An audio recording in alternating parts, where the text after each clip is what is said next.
عزیز دوستو، بزرگ اور بھائیوں، قرآن مجید نے جگہ جگہ پہ اس بات کا اعلان فرمایا ہے کہ اپنے شعور کو بلند کرو، اپنی فہم سے، اپنی عقل سے کام لو، کائنات ارضی اور سماوی میں غور کرو، اللہ کی نشانیوں کو دیکھو، اپنی فہم و فراست کے ساتھ، شعور کے ساتھ دین اسلام کی حسین تعلیمات کو قبول کرو اور ان کے مطابق اپنی زندگی گزارنے کی کوشش کرو۔ سورہ زمر کی آیت نمبر 18 میں نے تلاوت کی ہے۔ اللہ تعالیٰ نے فرمایا کہ الذین یستمعون القول، فرمایا وہ لوگ جو توجہ سے بات سنتے ہیں، کان لگا کے سنتے ہیں، فیتبعون احسنہ، اور پھر بہترین بات کی پیروی کرتے ہیں۔ پہلے تو سنتے غور کے ساتھ ہیں، پھر بہترین بات کی۔ اسلام کے اندر اجر و ثواب دو طرح کا ہے،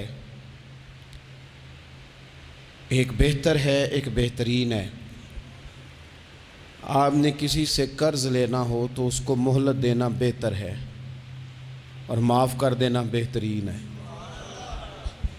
کسی شخص نے آپ کے ساتھ زیادتی کی ہو تو اتنی ہی زیادتی اس کے ساتھ کر لینا جائز ہے، لیکن اسے معاف کر دینا یہ بہترین ہے۔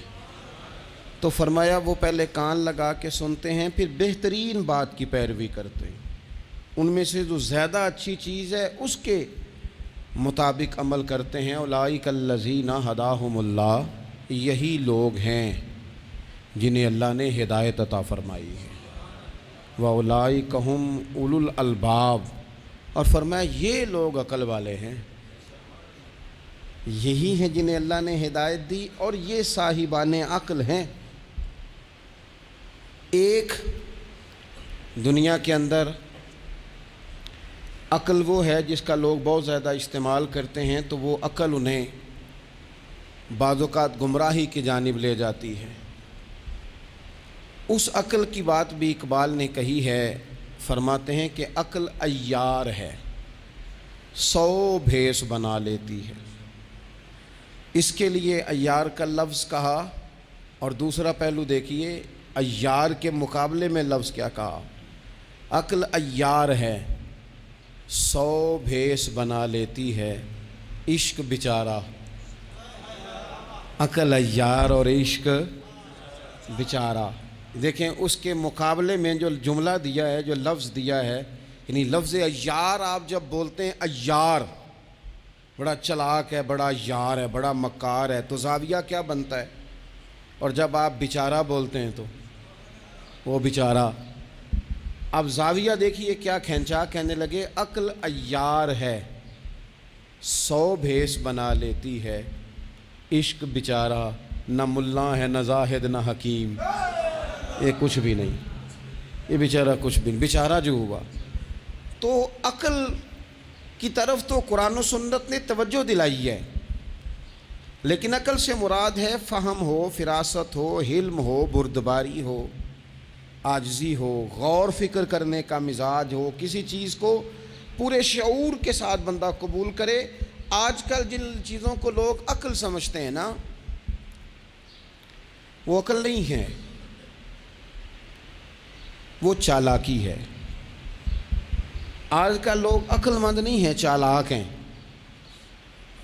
چالاکی اور چیز کا نام ہے، تیز تراری اور چیز کا نام ہے، عقل مند ہونا اور چیز کا نام ہے۔ یہ جو شطرنج کے ہیر پھیر سے لوگ دنیا چلاتے ہیں، یہ عقل مند نہیں ہوتے، یہ چالاک ہوتے ہیں۔ ہمارے ہاں ڈھیر سارے لوگ اپنی زندگی، اپنا گھر، اپنا کاروبار چالاکی سے چلاتے ہیں۔ چالاکیاں لمبی نہیں چلتی، ان کے پول کھل جاتے ہیں۔ تیزیاں لمبی نہیں چلتی، جلدی مکر واضح ہو جاتے ہیں۔ چالاک آدمی کے دوست نہیں ہوتے، آپ کسی کے ساتھ سیاست کے ساتھ زندگی گزار رہے ہیں تو وہ بھی آپ کے ساتھ سیاست ہی کر رہا ہے۔ جب آپ فہم کے ساتھ چلتے ہیں، فراست کے ساتھ، اب عقل کیا ہے؟ نبی پاک صلی اللہ تعالیٰ علیہ وسلم نے فرمایا، کسی نے پوچھا یا رسول اللہ صلی اللہ علیہ وسلم بہترین مومن کون ہوتا ہے؟ تو نبی پاک علیہ الصلوۃ والسلام نے فرمایا جس کا اخلاق زیادہ اچھا ہو۔ تو یا رسول اللہ عقل مند کون ہوتا ہے؟ تو نبی پاک علیہ السلام نے فرمایا عقل مند وہ ہوتا ہے جو موت کو کثرت سے یاد کرے اور اپنی آخرت کی تیاری کرے۔ یہ عقل ہے، یہ شعور ہے۔ لیکن وہ چالاکی کے ساتھ دنیا داری میں بڑا اپنا نام بنا لے، بڑے پیسے جمع کر لے، بڑا جناب گھروندہ تیار کر لے، تو یہ چالاک ہے، عقل مند نہیں۔ فہم والے بنیں، شعور والے بنیں، اپنی زندگی فہم کے ساتھ گزاریں۔ آپ اپنے شعور کی بلندی کی طرف بڑھیں، اپنے بچوں کو تیز نہ کریں، چالاک نہ کریں۔ ایک درویش سے میری ملاقات ہوئی تو وہ بڑے بھولے بھالے تھے، ان کے بچے بھی بھولے بھالے تھے۔ تو میں نے سارے خاندان میں سب بھولے بھالے لوگ دیکھے، تو میں نے ان سے کہا کہ یہ کیا ماجرا ہے؟ تو کہنے لگے ہمارے دادا جی نے دعا کی تھی کہ یا اللہ میرے بچے چالاک نہ ہوں، یہ شاطر نہ ہوں، تیزیاں نہ کرنی آتی، یہ بھولے ہوں، درویش ہوں، سادہ ہوں۔ اولادیں شعور تیز تراک ہو جائیں نا، چالاک شاطر ہو جائیں، تو وہ تو ماں باپ کو بھی روز کوئی نہ کوئی کہانی ہی سناتے ہیں، وہ تو اپنے دائیں بائیں بھی کوئی نہ کوئی نیا قصہ ہی بیان کرتے ہیں۔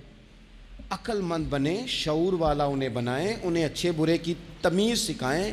یعنی شعور، چالاک آدمی تو حلال حرام کی پرواہ نہیں کرتا، بس وہ دیکھتا ہے میں نے پارٹی کو قابو کیسے کرنا ہے۔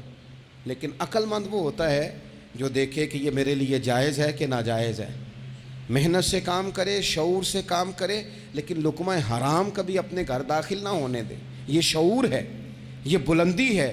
یعنی شعور یہ ہے کہ اسے پتہ چلے کہ یہ حق میرا ہے، یہ میرے بھائی کا ہے، یہ حق میرا ہے، یہ میرے ملازم کا ہے، یہ حق میرا ہے، یہ میرے پڑوسی کا۔ یہ شعور ہے۔ اور چالاکی کیا ہے کہ وہ تیزی دکھائے اور سب کا مال ہڑپ کر کے اپنے گھر لے آئے اور کسی کو پتہ بھی نہ چلنا دے۔ یہ چالاکی ہے۔ چالاک نہ بنے، باشعور بنے، فہم والے بنے۔ میرے نبی پاک صلی اللہ تعالیٰ علیہ وسلم پر اللہ تعالیٰ نے جو قرآن مجید کتاب نازل کی تو 300 کے لگ بھگ آیات قرآن پاک میں ایسی ہیں جن کا زیادہ مطالعہ ہے وہ زیادہ جمع کر لیں گے۔ 300 کے قریب آیات ایسی ہیں جس میں اللہ تعالیٰ نے عقل اور شعور کی طرف بڑھنے کا حکم دیا ہے۔ فرمایا عقل والو غور کرو، تم دیکھتے نہیں زمین و آسمان میں اختلاف ہے، رات اور دن آتے جاتے ہیں، اس میں غور کرو، اس میں نشانیاں ہیں، پر ان کے لیے جو عقل رکھتے ہیں، جو شعوری بلندی رکھتے ہیں، تیزی نہیں، چالاکی نہیں، شاطر پن نہیں۔ ابو جہل جو تھا نا وہ بیوقوف آدمی نہیں تھا، دور دراز سے لوگ اس کے پاس اپنے مقدمات کا فیصلہ کرانے آتے تھے۔ چالاک آدمی تھا، اتنی زبردست بات کرتا تھا، اتنی اچھی باتیں سناتا تھا کہ لوگ لوٹ پوٹ ہوتے تھے، گھنٹوں بیٹھ کے لوگ اس کی بات سنتے تھے۔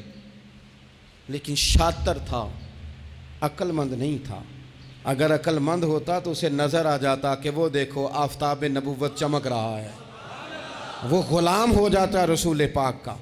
لیکن وہ چالاک تھا، چالاکیاں کرتا رہا، تیزیاں دکھاتا رہا۔ اس نے اس ترتیب سے اسلام کی مخالفت کی۔ آپ دیکھیں نا، جس رات نبی پاک صلی اللہ علیہ وسلم کو شہید کرنے کا ارادہ ان ظالموں نے کیا ہے تو بڑی پلاننگ کی۔ ہر قبیلے سے ایک ایک بندہ لے کے آؤ، ہر قبیلے سے، اور اس کے ہاتھ میں تلوار تھماؤ۔ جب ہر قبیلے کا بندہ ہوگا تو اگر معاذ اللہ حضور کو شہید کرنے میں کامیاب ہو گئے تو کسی ایک قبیلے پر الزام بھی نہیں آئے گا اور بنو ہاشم کسی ایک قبیلے کا مقابلہ بھی نہیں کر سکیں گے۔ اس چالاکی سے، یہ کبھی لوگوں کی سمجھ میں باتیں نہیں آتی تھی پر چالاک تھے، اس چالاکی سے یہ دین کی مخالفت کرتے تھے، یہ تیزی دکھا کے مخالفت کرتے تھے، اور جناب صدیق اکبر دفاع کی کوششیں کرتے تھے۔ وہ شعور کے ساتھ، فہم کے ساتھ انہوں نے بھی انداز اختیار کیا نا۔ انہوں نے چالاکی کی کہ ہر قبیلے سے ایک ایک بندہ، وہ تو اللہ کی حکمت تھی کہ سرکار نے ایک مٹھی میں پکڑ کے مٹی پھینکی تو ان کی آنکھوں کے آگے اللہ تبارک و تعالیٰ نے پردے ڈال دیے، لیکن اس کے مقابلے میں حضرت صدیق اکبر فہم و فراست کا، شعور کا وہ مظاہرہ کر رہے ہیں۔ وہ کیسا بندوبست کرتے ہیں؟ کہتے ہیں اپنے غلام سے کہ 2 اونٹنیاں موٹی تازی ان کو تم نے لے کے غار کے اس جانب آ جانا ہے۔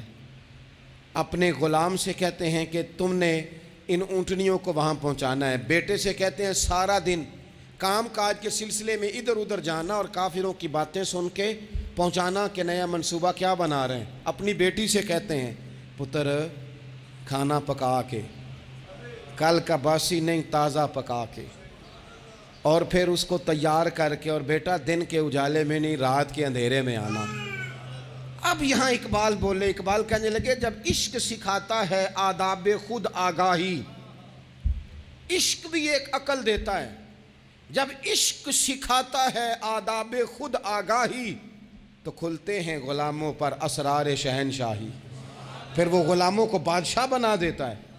تو کہا رات کو وہاں کھانا پہنچانا یہ ان کا شعوری فیصلہ ہے، اور رستے میں حضرت صدیق اکبر بھی شعور کا مظاہرہ کرتے ہوئے حضور کو لے کے جا رہے ہیں۔ انہوں نے بھی پلاننگ کی، منصوبہ بندی کی، پر چالاکی سے حضرت صدیق اکبر بھی اپنا شعور استعمال کر رہے ہیں۔ رستے میں ایک شخص ملتا ہے جناب صدیق اکبر کو، یہ شعور ہے، یہ فہم ہے، یہ فراست ہے۔ ایک شخص رستے میں ملتا ہے۔ عرب کے اندر ایک رواج تھا کہ کبھی کبھی نا کوئی ہادی ساتھ لے لیا جاتا تھا۔ ہادی اس کو کہتے تھے جو رستہ دکھاتا تھا آگے آگے، وہ کچھ تھوڑا بہت نذرانہ لیتے تھے، رقم لیتے تھے، رستہ دکھاتے تھے۔ چونکہ رستہ بتانا بڑی دور دور تک آبادی نہیں ہوتی تھی تو پوچھیں گے کس سے اگر بھول گئے تو ایک شخص ساتھ رکھ لیا جاتا تھا۔ رستے میں ایک شخص ملا جو مدینہ شریف سے جا رہا تھا مکہ مکرمہ۔ حضرت صدیق اکبر کو وہ جانتا تھا، نبی پاک علیہ السلام کا بظاہر آشنا نہیں تھا۔ حضرت ابوبکر صدیق سے پوچھتا یہ کون ہے؟ اب حضرت صدیق اکبر کا شعور دیکھو، وہاں شعور اسلام کی مخالفت میں چالاکی استعمال ہو رہی، یہاں شعور دفاعی اسلام میں استعمال ہو رہا ہے۔ یہ فہم ہے، یہ عقل ہے۔ حضرت صدیق اکبر رضی اللہ تعالیٰ عنہ فوراً سوچنے لگے، فرمانے لگے اگر حضور کا نام بتا دیا یہ تو جاتے ہی فوراً ان کو بتائے گا کہ میں نے نبی پاک کو جاتے دیکھا ہے۔ وہ کہنے لگے کون ہے؟ آپ سوچ میں پڑ گئے یہ کون ہے؟ تو حضرت صدیق اکبر نظریں جھکا کے، ہاتھ باندھ کے حضور کی طرف چہرہ موڑ کے کہنے لگے یہ میرے ہادی ہیں، یہ مجھے رستہ دکھاتے ہیں۔ اب وہ کچے مزاج کا تھا نا، وہ سمجھا مکے سے مدینے کا رستہ دکھاتے ہیں۔ حضرت صدیق اکبر بتا رہے تھے یہ مجھے جنت کا رستہ دکھاتے ہیں، رب کی معرفت کا رستہ دکھاتے ہیں۔ یہ بھی شعور ہے جب عشق سکھاتا ہے آداب خود آگاہی، پھر کھلتے ہیں غلاموں پر اسرار شہنشاہی۔ عطار ہو، رومی ہو، رازی ہو، غزالی ہو، کچھ ہاتھ نہیں آتا بے آہ و سحرگاہی۔ عزیز بھائی آپ اپنا شعور اگر صحیح جگہ استعمال کریں تو فہم بن جائے گا، فراست بن جائے گا، فائدہ مند ہو جائے گا، لیکن نہیں، چالاکی کی طرف لوگ بڑھنے لگے، پتے پھینکنے لگے، کہانیاں سنانے لگے۔ کون سا ایشو ہے جس کو آج اٹھایا جائے؟ کون سی بات ہے جس کا پراپوگنڈا کر کے اپنے آپ کو مشہور کیا جائے؟ کیا ہے جو سوسائٹی میں پھینکی جائے بات تو لوگ توجہ کریں گے ہماری سیاسی جماعت کی طرف؟ کیا اس طرح کا ماحول بنایا جائے، کس طرح کر کے پیچ و تاب کیا جائے، کس طرح کر کے لوگ توڑے جائیں، کس طرح بنائے جائیں؟ نہیں، اس طرح لوگ کمزور ہو جاتے ہیں، اس طرح شعور نہیں رہتا قوموں کے پاس۔ میرے نبی پاک صلی اللہ علیہ وسلم کے پاس عبد القیس کا وفد آیا تھا، تو جو عبد القیس ان کا سردار تھا، نبی پاک صلی اللہ تعالیٰ علیہ وسلم کی خدمت میں جب وہ حاضر ہوئے، لاؤبالی فیصلے نہ کریں، فیصلے زندگی میں سوچ کے کریں۔ آپ کسی بھی چیز کے سربراہ ہیں، آپ مسجد کے صدر ہیں یا قبیلے والے آپ سے فیصلہ کراتے ہیں، یا آپ کسی جماعت کو لیڈ کرتے ہیں، یا خاندان والے آپ کو بڑا سمجھتے ہیں، یا کوئی آدمی آپ کو دینی تعارف سے پہچانتا ہے، تو فہم کے ساتھ، دانائی کے ساتھ، حکمت کے ساتھ آپ اس کو لے کے چلیں۔ نبی پاک صلی اللہ تعالیٰ علیہ وسلم نے وفد عبد القیس کے سربراہ سے کہا تھا کہ تمہارے اندر دو خصلتیں ہیں، دو عادتیں تمہارے اندر ایسی ہیں جنہیں اللہ بڑا ہی پسند کرتا ہے۔ یا رسول اللہ کون کون سی؟ فرمایا ایک تو تم عقل والے ہو، اور دوسرا بردبار ہو، حلم والے ہو۔ تم جذباتی فیصلے نہیں کرتے، تمہارے اندر بردباری ہے، ٹھہراؤ ہے۔ یہ دو باتیں، تمہاری سمجھداری اور تمہارا ٹھہراؤ، یہ اللہ کو بڑا ہی پسند ہے۔ بڑی جذباتی باتیں لوگ کرتے ہیں، بڑا گھروں کے اندر ماحول خوفناک ہو جاتا ہے، قبیلوں میں ماحول خوفناک ہو جاتا ہے، جماعتوں میں خوفناک ہو جاتا ہے، بڑے شعور کے ساتھ مسلمان کو آگے بڑھنے کی ضرورت ہے۔ یہ جو مسلمانوں نے فتح یابی حاصل کی ہے نا بڑی ساری جگہوں پہ، اللہ تبارک و تعالیٰ نے مسلمانوں کو کامیابیاں دیں۔ مسلمان اپنی تعداد کی قلت کے باوجود، اسلحے کی قلت کے باوجود بڑی جگہوں پہ کامیاب رہے۔ اللہ تبارک و تعالیٰ نے انہیں بڑا سارا نوازا۔ تو اس کے اندر بھی قرآن مجید کی سورہ انفال جب ہم دیکھتے ہیں تو اللہ تبارک و تعالیٰ نے وہاں ارشاد فرمایا کہ مسلمان 100 ہوتا ہے اور وہ صبر کرتا ہے تو وہ 200 کا مقابلہ کرتا ہے۔ 1000 ہوتا ہے وہ صبر کرتا ہے اور مقابلہ 2000 کا کرتا ہے مسلمان۔ کیوں بھلا؟ اس لیے کہ سورہ انفال میں رب فرماتے ہیں کافر وہ قوم ہے کہ قوم اللہ یعقلون، وہ قوم تو ہیں پر ان کے پاس عقل کوئی نہیں۔ وہ چڑھ دوڑتے ہیں کہ مار دیں گے، مر جائیں گے، آج انہیں ختم کر کے رہیں گے۔ وہ شعور کے ساتھ میدان میں نہیں آتے۔ لیکن نبی پاک صلی اللہ علیہ وسلم جب اپنے لوگوں کو لے کے جاتے تھے، حضور انہیں سمجھاتے تھے، صف بندی کرتے تھے۔ نبی پاک علیہ الصلوۃ والسلام ایک طریقہ بتاتے تھے کہ جھنڈا تمہارے ہاتھ میں رہے گا، اگر یہ آدمی شہید ہو جائے تو جھنڈا بھائی مدد اللہ کی ہے، لیکن حکمت کے تقاضے سارے پورے کیے جائیں، وہ سارے کام کیے جائیں جو وقت کے تقاضوں کی ضرورت کے مطابق ہوں۔ رسول پاک صلی اللہ علیہ وسلم ان کو بتایا کرتے تھے کہ تم نے اس درے پہ ڈیوٹی کرنی ہے، کوئی نیچے نہ اترے جب تک ہم نہ کہیں، تم یہاں کھڑے رہو۔ ایک آدمی کو پیچھے رکھتے تھے، تم نے قافلے کے بالکل پیچھے آنا ہے، اگر کسی کا سامان گر جائے، کوئی اونٹ پیچھے رہ جائے، کوئی مسئلہ ہو جائے، تمہیں پتہ ہو۔ شعور کے ساتھ، بالیدگی کے ساتھ بیٹھ کر، عقل کے ساتھ، فہم کے ساتھ۔ ہمارے پاس بہت سارے لوگ آتے ہیں، بڑی بڑی جذباتی باتیں بتاتے ہیں، اس طرح بھی کر دیں، اس طرح بھی کر لیں، آپ لوگوں کو یہ بھی بتائیں۔ بڑے بڑے رکے آتے ہیں، بڑی بڑی باتیں سخت لوگ کرنے کا کہتے ہیں، ایسی کی تیسی کر دیں آپ۔ تو ہمیں پتہ ہے، چلیں تھوڑا سا کتاب و سنت اپنی نظر سے صحیح، تھوڑے علم سے صحیح، پر ہمیں بھی تھوڑا سا پتہ ہے۔ تو میں بہت سارے دوستوں کو کہا کرتا ہوں کہ او بھائی چلو ٹھیک ہے، سخت بات نہیں کرتے، جلال میں نہیں آتے، پر اس کا یہ مطلب تو نہیں نا کہ ہمیں پتہ نہیں کسی بات کا۔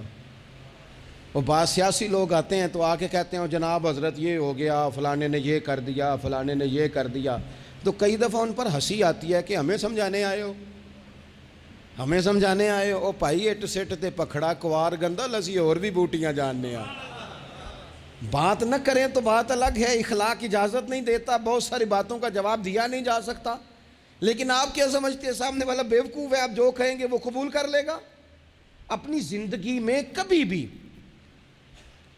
بھی جذباتی ہو کر فوراً فیصلہ نہ کریں، کبھی زندگی کے اندر تھوڑا سا چیزوں کو ٹھنڈا کریں، شعور پیدا کریں، آپ فہم پیدا کریں، آپ کوئی ایسا کام کریں جس میں آپ محسوس کریں کہ یہ فیصلہ عقل والا ہے۔ میرے نبی پاک صلی اللہ تعالیٰ علیہ وسلم بھولے بھالے لوگوں سے بھی پیار کرتے۔ حضور کے پاس ایک دیوانی بی بی آئی، دیوانی، اس کے علاقے والے کہتے تھے کہ اس کا تو ذہنی توازن ٹھیک نہیں، لیکن اس نے کہا یا رسول اللہ میری بات سنیں، تو حضور نے اس کی بھی بات سنی۔ نبی پاک پیار کرتے، لیکن آپ کو پتہ ہے کہ رسول پاک صلی اللہ تعالیٰ علیہ وسلم نے ایک اور بات بھی ارشاد فرمائی ہے جو صحیح مسلم میں موجود ہے، سنن ابو داؤد شریف میں موجود ہے۔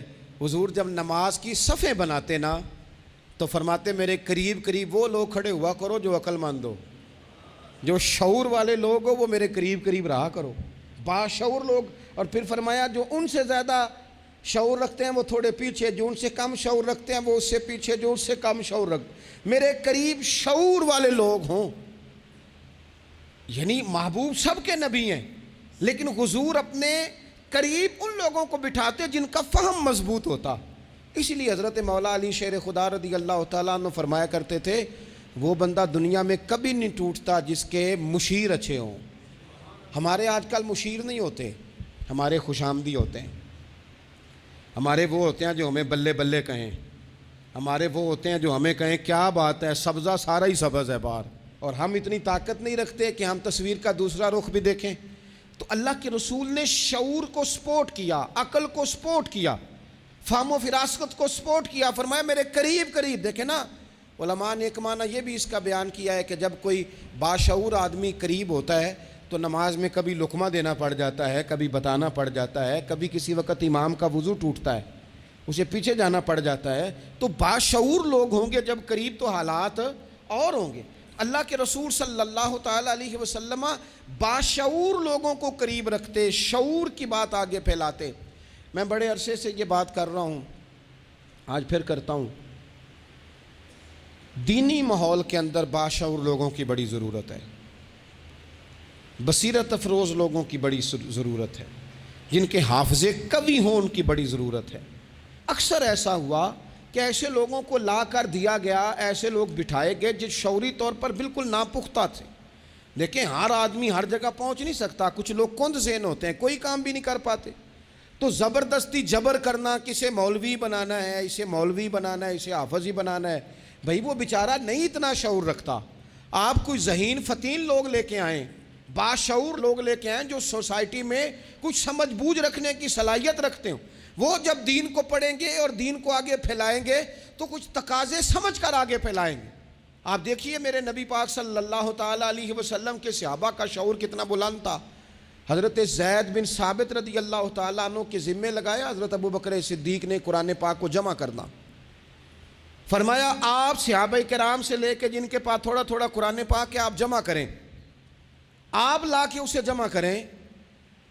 اور وجہ اس کی یہ ہے کہ ایک تو آپ نبی پاک کے دور میں بھی قرآن پاک کی وحی لکھتے تھے, اور دوسری بات یہ ہے کہ آپ جوان بھی ہیں اور عقل مند بھی ہیں, لہٰذا آپ سے ہم نفع لینا چاہتے ہیں. باقاعدہ لفظ کے حضرت صدیق اکبر کہ چونکہ باشعور آدمی ہیں, فہم والے ہیں, لہٰذا آپ سے یہ کام لینا ہے. میں شکوہ نہیں کرتا, لیکن میں کو ذمہ داری سے کہتا ہوں, میں قائل نہیں ہوں بچوں کو ڈنڈے مار کے پڑھایا جائے. ڈنڈے مار کے جب آپ پڑھاتے ہیں تو آپ خوف کے سائے میں تعلیم دے رہے ہیں, آپ سے لوگ ڈر رہے ہیں, گھبرا کر تعلیم دی جا رہی. وہ کیا اس سے سیکھے گا جس نے خوف کے عالم میں سبق یاد کیا؟ بچہ استاد سامنے کے سامنے کھڑا ہے تو وہ تھر تھر کانپ رہا ہے, اسے جو یاد ہے بیچارے کو وہ بھی بھول گئے ہیں. اور یہ کام مدرسوں سے زیادہ اسکولوں میں ہوتا ہے, اسکولوں میں زیادہ ہوتا ہے. لائق لوگوں کو, باشعور بچے کو آپ کو پتہ چل جاتا ہے آپ کا بچہ شعور والا ہے, پھر آپ اس کی مناسب کاؤنسلنگ کریں, اسے آپ مناسب طریقے سے اس کو سمجھائیں, اس کو آپ تھوڑا سا مینٹلی طور پر تیار کریں, اس کی نگرانی کریں کہاں آتا ہے کہاں جاتا ہے. پھر آپ جب کسی ادارے میں داخل کرائیں تو پھر باقاعدہ اس کی رپورٹ لیں, پتہ کریں. ہفتوں سالوں بیت جاتے ہیں, کوئی پوچھنے نہیں آتا ہمارا بچہ کیا پڑھ رہا ہے, تو بچہ پھر من مانی کرے گا.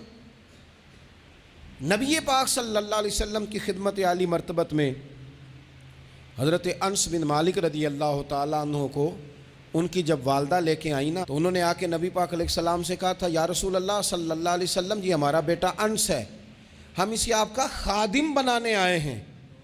حضور اس میں دو خوبیاں ہیں, ایک تو جوان ہے اور دوسرا حضور بڑی سمجھ بوجھ رکھنے والا ہے, یہ باشعور ہے, آپ کی خدمت کرے گا.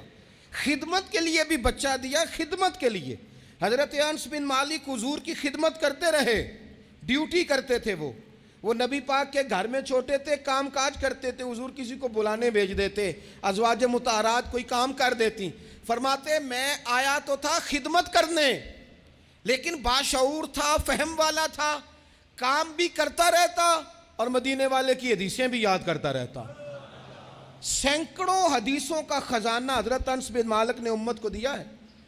وہ کام کرتے تھے لیکن باشعور تھے نا, تو اپنے شعور کی بلندی کی بنیاد پر کام کرتے کرتے انہوں نے دین سیکھ لیا اور سیکھ کر امت کو اتنا بڑا خزانہ دیا. لیکن اگر آپ جاہل آدمی لے آئیں, وہ جھڈ آدمی لے آئیں جس کا ذہن بالکل بند ہے, اس کو آپ لا کے بٹھا دیں تو سند کئی دفعہ ملی جاتی ہے. اعلیٰ حضرت بریلوی سے کسی نے کہا تھا عالم کے لیے سند ضروری ہے, فرمایا نہیں, عالم کے لیے علم ضروری ہے. فرمانے لگے سند یافتہ تو جاہل بھی کئی دیکھے. تو باشعور بنے اپنی زندگی میں, علم کے ساتھ, بردباری کے ساتھ, معاملہ فہمی کے ساتھ اپنی زندگی میں آگے بڑھیں. جذباتی فیصلے نہ کریں, جلدی سے ایموشنل نہ ہو جائیں. کوئی شخص آپ کو کسی جگہ آ کے فٹافٹ گڑبڑ کرنے کی کوشش کرے تو بڑی جلدی اس بندے کے بہکاوے میں نہ آئیں. کوئی کسی کے بارے میں خبر بریک کرے تو فٹافٹ اس خبر کا شکار نہ ہو. کوئی سیاسی آدمی آپ کو سبز باغ دکھانا شروع کرے تو تھوڑا سا شعور ہو آپ کے اندر، تھوڑا سا فہم ہو. آپ ذرا ان نعروں کو دیکھو تو صحیح، آپ کو کون سا نعرہ دیا جا رہا ہے. میں ہمیشہ یہ کہتا ہوں دوستوں سے کہ آپ ہمیشہ سے انہی نعروں پر آپ ووٹ دیتے جا رہے ہیں، انہی چیزوں پر آپ ووٹ دیتے جا رہے ہیں، انہی باتوں پر. زمانہ کہاں چلا گیا، دور college, university, science, technology, computer, دنیا کہاں نکل گئی. اور آج بھی آپ کو کہا جاتا ہے کہ مجھے ووٹ دو، میں سڑک پکی کرا دوں گا. آپ کم از کم اتنا تو کہیں کہ یار ہم اس گلی کے اندر 20 گھر رہتے ہیں تو ہم تھوڑے تھوڑے پیسے ڈال کے گلی خود پکی کرا دیں گے. آپ ہمیں قانون کی بالادستی جو ہے وہ معاشرے کے اندر پکی کر کے دیں. آپ ہمیں یہ بتائیں کہ یونیورسٹیاں کتنی بنائیں، آپ ہمیں یہ بتائیں کہ ہسپتالوں میں نظام کس طرح کا ہے، صحت اور تعلیم میں معیار ہمارا کیا ہے. ابھی تک وہی معاملہ. یعنی میں نے یہاں تک دیکھا ہے، آپ نے ناراض نہیں ہونا، یہاں تک دیکھا ہے کہ میں قبرستان کے لیے جگہ لے دیتا ہوں، مجھے ووٹ دے دو. چھوڑ دو یار یہ کام. اگر ہمیں جینے کے لیے جگہ ملے گی تو مر جانے کے بعد کے لیے بھی ملے گی. اس سے تھوڑا باہر اٹھ کے سوچو کیا کن چکروں میں ہم پڑ گئے. اپنی زندگی بالیدگی والی، پختگی والی بنائیں. آپ جب شعوری طور پر پختہ ہو جائیں گے پھر اللہ تعالیٰ آپ سے بہتر فیصلے کرائے گا، پھر آپ آگے بڑھیں گے. آپ اور میں، ہماری آنے والی نسل تیز تو ہو رہی ہے، باشعور نہیں ہو رہی. ان کے اندر پیسے کمانے کی مشین بننے کا جذبہ تو ہے لیکن تعمیر شخصیت کا کوئی کمال نہیں. لوگ غرض مند تو بہت زیادہ ہیں، درد مند نہیں. لوگوں کی طبیعتوں کے اندر اپنا گھر پکا کرنے کا تو شعور ہے لیکن ذہن پکا کرنے کا شعور نہیں. اس کا نقصان یہ ہو رہا ہے کہ بڑی بڑی کوٹھیوں سے نفسیاتی مریض نکل رہے ہیں. بڑے بڑے مالدار لوگ ایسے ہیں کہ جن کے پاس چونکہ سارا دن جھوٹ بول کے گزارا ہے، سارا دن شو کرنے کا شوق ہے، سارا کچھ دکھانے کا شوق ہے، ان کے پاس سارا کچھ تو موجود ہے لیکن قرار کی نیند نہیں، مسلح کا ذوق نہیں. میں اکثر کہتا ہوں کم سونا ہی بیماری نہیں، زیادہ سونا بھی بیماری ہے. کم کھانا ہی تکلیف کا باعث نہیں، زیادہ کھانا بھی بڑی آزمائش کا باعث. اور میرے بھائی، اقبال جیسے لوگ رو پڑے، کہنے لگے بیوقوف ہونا ہی مسئلہ نہیں، زیادہ چالاک ہونا بھی بڑا ہی مسئلہ ہے. رو کے کہنے لگے عقل کی گتھیاں سلجھا چکا ہوں، خرد کی گتھیاں سلجھا چکا ہوں. یا رب مجھے صاحب جنوں کر دے، یا اللہ مجھے کوئی ذوق بھی دے دے، کوئی میرے اندر درد بھی پیدا کر دے، کوئی مجھے محبت بھی دے دے. عقل ہی عقل رہ گئی. میرے بھائی، باشعور، حلیمی، بردباری، ٹھہراؤ، مزاجوں کے اندر قرار. جلدی ہے ہمارے بچوں کو، جلدی ہے انہیں آگے بڑھنے کی. یہ چور دروازے ڈھونڈتے ہیں، یہ ابھی پوری طرح بولنا نہیں آتا تو یہ اپنے پیج بنانا چاہتے ہیں، یہ اپنے چینل قائم کرنا چاہتے ہیں. ہر بندہ ہے جو کہتا ہے میری سن کے جیو، میری مرضی کے مطابق اپنے معاملات کو ترتیب دو، میں جس طرح کہتا ہوں وہ بات زیادہ اہم ہے. تھوڑا سا غور کریں، تھوڑا سا زندگی کے اندر اپنی فہم سے کام لیں، تھوڑی فراست آگے کی طرف لے کے جائیں. میرے رسول پاک علیہ السلام نے فرمایا جس سے اللہ بھلائی کا ارادہ کرتا ہے اسے دین کی سمجھ عطا فرما دیتا ہے، اسے سمجھ عطا کرتا ہے اللہ تعالیٰ دین کی. حضرت سیدنا احمد بن ابی عاصم انطاکی رحمۃ اللہ علیہ فرماتے ہیں کہ اگر تو دیکھنا چاہے نا کہ تو عقل مند ہے کہ نہیں، تو فرماتے ہیں پھر بھی میں تمہیں ایک نسخہ دیتا ہوں. وہ کیا؟ فرمانے لگے اگر تو ذی شعور ہے نا پھر تو رب کی نعمتوں کو پہچان لے گا اور پھر تیرا زیادہ وقت شکر پہ گزرے گا، شکوے پہ نہیں گزرے گا. یہ زیادہ لوگ بے چین کیوں ہیں؟ میں رات دوستوں کو کہہ رہا تھا زیادہ لوگ اس لیے بے چین ہیں کہ زندگی شکووں سے بھری ہوئی ہے، خواہشات سے بھری ہوئی ہے، کچھ نہ کچھ روز نیا چاہیے، اس نے بے چین کر دیا ہے. اور اگر زندگی شکر والی ہو نا، شکر والا بندہ اپنے آپ کو خوش نصیب سمجھنے لگ جاتا ہے. وہ کہتا ہے یہ نعمت بھی ہے اللہ کا شکر ہے، یہ نعمت بھی ہے اللہ کا شکر ہے، یہ نعمت بھی ہے اللہ کا شکر ہے. تو شکر والا بندہ اپنے آپ کو خوش نصیب سمجھنے لگتا ہے، اس کے دل میں راحت پیدا ہونے لگ جاتی ہے، اسے تسلی ہونے لگ جاتی ہے، وہ قرار میں آنے لگ جاتا ہے.